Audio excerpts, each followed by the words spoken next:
Imaginez un instant que tout ce qu'on vous a enseigné depuis votre enfance sur la création du monde soit une illusion soigneusement tissée. Imaginez que le Dieu tout-puissant qu'on vous a présenté ne soit qu'un usurpateur et que derrière, ce voile imposant, existe une vérité bien plus ancienne, bien plus pure, mais aussi bien plus dangereuse. Cette vérité oubliée porte un nom, la chute de Sophia, un drame cosmique que l'Église a tenté d'effacer et que seuls quelques initiés ont préservé à travers les siècles. Aujourd'hui, nous allons, ensemble, traverser ce récit interdit du gnosticisme, plonger dans les profondeurs mystérieuses de l'univers spirituel et tenter de comprendre comment la sagesse divine elle-même, en tombant, a donné naissance au faux Dieu. Mais avant de commencer, prenez un instant pour vous abonner. Ici, nous réveillons chaque semaine ces connaissances perdues, ces clés sacrées qu'on a voulu cacher. Et si ce sujet résonne déjà en vous, likez cette vidéo et partagez-la. Ce simple geste permet à d'autres de sortir eux aussi du voile de l'oubli. Maintenant, l'histoire commence bien avant notre monde, bien avant même le temps. Au commencement, il n'y avait que la plénitude, le plérôme, un royaume absolu d'unité, de lumière et de conscience pure. Ici résidait la source suprême, l'absolu, un Dieu au-delà de toute forme, de tout nom, de toute définition humaine. De cette source jaillissaient des émanations divines appelées les éons. Chacun d'eux portait une parcelle de la perfection originelle. Et parmi ces éons, il y avait Sophia, la sagesse. Mais Sophia fit quelque chose d'inattendu. Dans un élan créatif irrépressible, elle voulut créer seule, sans l'union de son complément divin. Non par orgueil, mais par désir pur d'engendrer la vie. Mais cet acte solitaire rompit l'équilibre du plérôme. De son acte naquit un être imparfait, déformé, ignorant de la source, le démiurge, un être aveugle, persuadé d'être le seul et unique Dieu, car il ne connaissait pas la plénitude d'où il provenait. Dans son ignorance, il se proclama créateur suprême et décida de façonner un monde à son image, le monde matériel. Ainsi naquit notre univers tel que nous le connaissons, fait de matière dense, de dualité, de souffrance et de séparation. Chaque étoile, chaque planète, chaque créature furent sculptées sous l'emprise de son imperfection. Mais le démiurge ne fut pas seul dans son œuvre. De lui émergèrent des entités secondaires, des assistants, des serviteurs appelés les archontes. Eux aussi dénués de la pleine connaissance divine, ils participèrent à la construction de cette vaste prison cosmique destinée à enfermer la lumière dans la matière. Car c'est bien là le drame central du gnosticisme. Ce monde que nous percevons n'est pas le royaume véritable. C'est une projection altérée, un reflet brisé de la lumière originelle, une illusion cosmique dans laquelle les âmes sont piégées.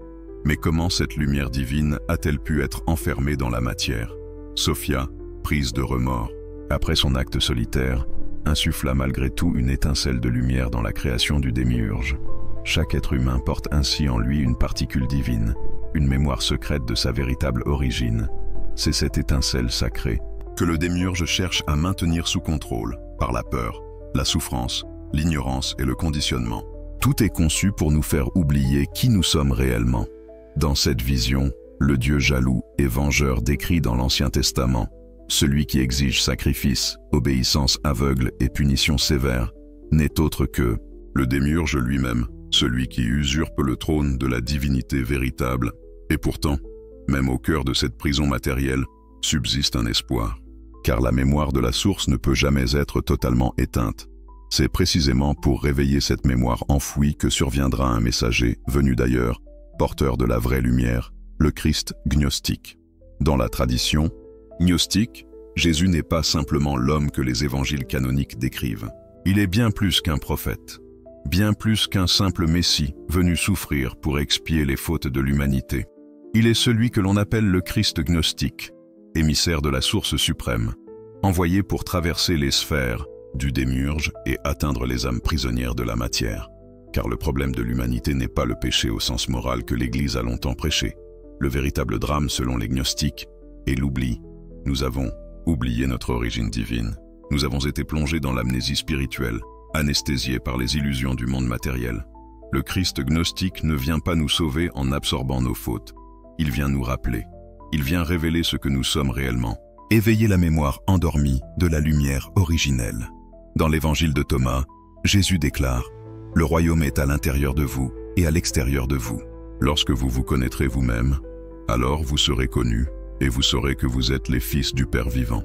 Ce message n'est pas un appel à l'adoration aveugle, mais une invitation à un travail intérieur, à une connaissance directe, profonde, intuitive de notre essence divine, la gnose. C'est pour cette raison que ces enseignements furent jugés dangereux. Un homme ou une femme éveillée n'a plus besoin de prêtres, de dogmes ou d'intermédiaires. Il n'a plus besoin de structures ecclésiastiques pour atteindre le divin. Il devient souverain de sa propre élévation spirituelle. Ce modèle menaçait directement le pouvoir de l'Église naissante. Dès le IVe siècle, sous l'autorité de l'empereur Constantin, les conciles furent convoqués. Un canon officiel fut établi. Les textes dérangeants furent exclus, les enseignements gnostiques condamnés et leurs détenteurs pourchassés. Mais malgré les persécutions, une partie de ces savoirs survécut, dissimulés dans des manuscrits cachés, comme ceux découverts bien plus tard à Nag Hammadi. Et parmi ces textes, une figure revient avec une puissance particulière, Marie-Madeleine. Dans les évangiles officiels, Marie-Madeleine apparaît comme une silhouette secondaire, souvent enfermée dans l'image, réductrice de la pécheresse repentie. Mais dans la tradition gnostique, son rôle est bien plus profond et central. Elle est l'initiée, la confidente, celle qui a reçu de Jésus les révélations les plus secrètes et les plus sacrées. Après la disparition physique de Jésus, lorsque les disciples sont pris de peur et de confusion, c'est Marie qui s'élève parmi eux. Elle partage les visions qu'elle a reçues, les enseignements que le Maître lui a transmis dans l'intimité de la lumière intérieure. Pourtant, son autorité spirituelle n'est pas acceptée sans résistance. Certains disciples, et notamment Pierre, doutent de la légitimité de cette transmission. Derrière ces tensions se cachent les premières fractures du pouvoir religieux naissant. Reconnaître la place centrale de Marie-Madeleine remettait en cause l'édifice hiérarchique que l'Église cherchait à bâtir. Si une femme détenait le savoir ultime, alors la domination masculine sur le clergé vacillait. La structure même de l'autorité spirituelle se trouvait menacée. Dans les textes retrouvés à Nag Hammadi, cette relation unique entre Jésus et Marie est évoquée avec une intensité particulière. Non pas une simple relation de maître à disciple, mais une véritable union spirituelle. Un passage souligne combien le Maître aimait Marie au-dessus des autres, soulignant la profondeur du lien mystique qui les unissait. Pour les gnostiques, cette proximité allait bien au-delà des apparences. Certains voyaient en Marie-Madeleine une incarnation de Sophia elle-même, la sagesse divine descendue dans le monde matériel. En elle résonnait l'écho de la lumière première venue, raviver la mémoire de ceux qui avaient oublié leur véritable origine. Cette vision bouleversait l'ordre établi. Elle proposait une voie de connaissance où hommes et femmes, sans distinction, accédaient à la même étincelle divine. Une voie intérieure, libre de tout clergé, de toute autorité imposée. Une spiritualité directe, sans chaîne, sans hiérarchie. C'est pour cette raison que, durant des siècles, l'image de Marie-Madeleine fut déformée, étouffée, effacée. Son rôle véritable fut dissimulé pour préserver l'équilibre fragile du pouvoir religieux. Mais aujourd'hui, à travers les textes interdits redécouverts, son visage authentique réapparaît. Au cœur du message gnostique demeure cette vérité simple et révolutionnaire. Chaque être humain, qu'il soit homme ou femme, porte en lui la même étincelle de lumière, une flamme venue de la source originelle qu'il suffit de réveiller pour retrouver le chemin oublié. Avant même l'apparition du monde matériel, tout baignait dans l'harmonie parfaite du plérôme, ce royaume de lumière pure où résidait la source suprême. Au sein de cette unité intemporelle, chaque émanation divine exprimait une facette de la perfection originelle. Parmi ces émanations vivait Sophia, la sagesse.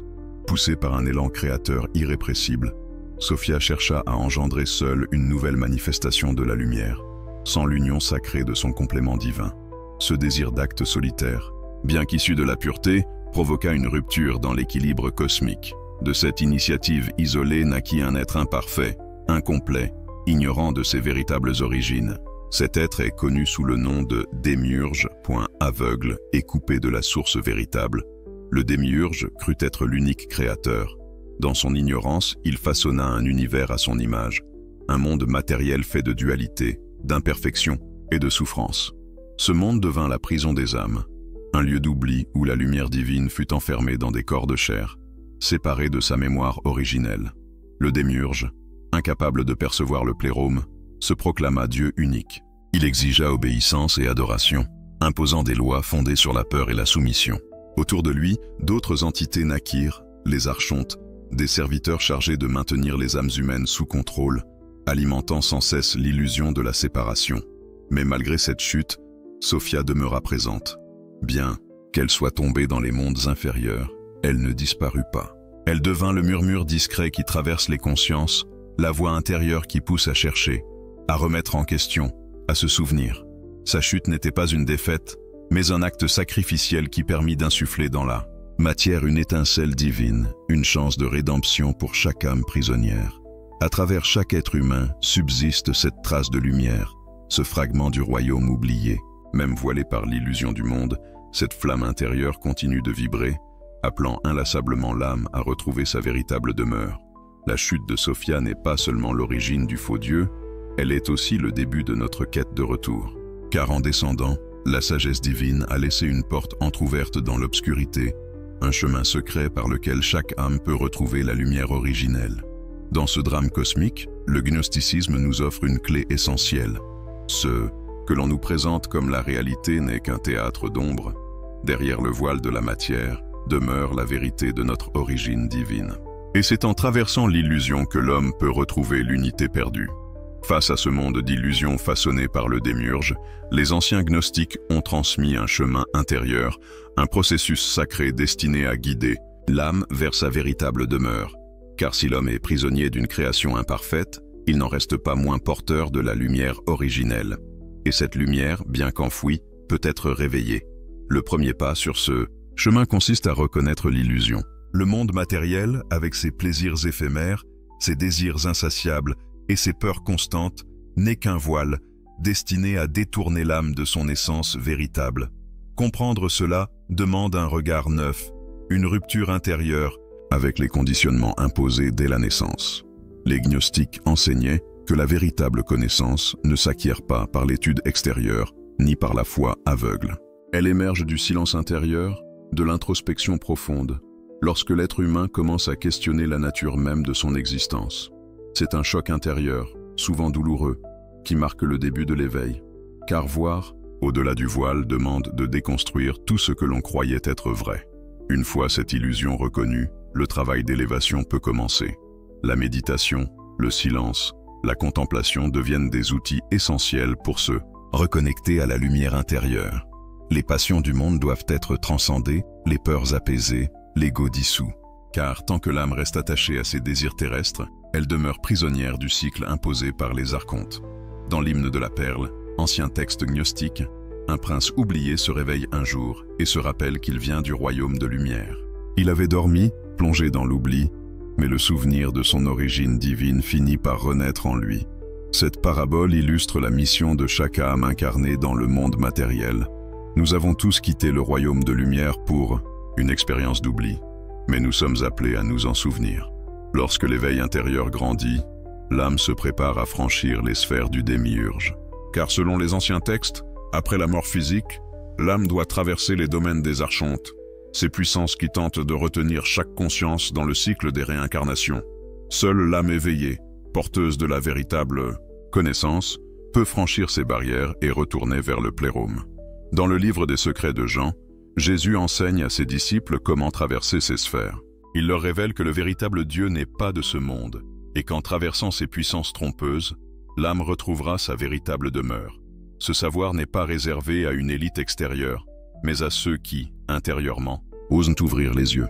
Le véritable message du gnosticisme ne réside pas dans une foi soumise, mais dans un acte de mémoire sacrée. Il s'agit de se rappeler que nous ne sommes pas de ce monde, que notre essence dépasse la chair et la matière, et que la lumière que nous cherchons a toujours été en nous. Si ces enseignements gnostiques offraient un tel chemin de libération, pourquoi ont-ils été si violemment effacés de l'histoire officielle? Pourquoi ces textes, qui ne prêchent ni la rébellion ni la domination, mais la connaissance intérieure, furent-ils jugés si dangereux? La réponse réside dans la nature même du pouvoir spirituel. Un individu qui se souvient de sa véritable origine divine ne craint plus l'autorité terrestre. Il n'a plus besoin d'intermédiaires, de dogmes, ni de clergé pour accéder à la lumière. L'Église naissante, cherchant à établir une structure hiérarchique rigide, ne pouvait tolérer un tel message, car une âme souveraine échappe à tout contrôle. Lorsque le christianisme devint religion d'État sous l'empereur Constantin, le besoin d'unité doctrinale devint impératif.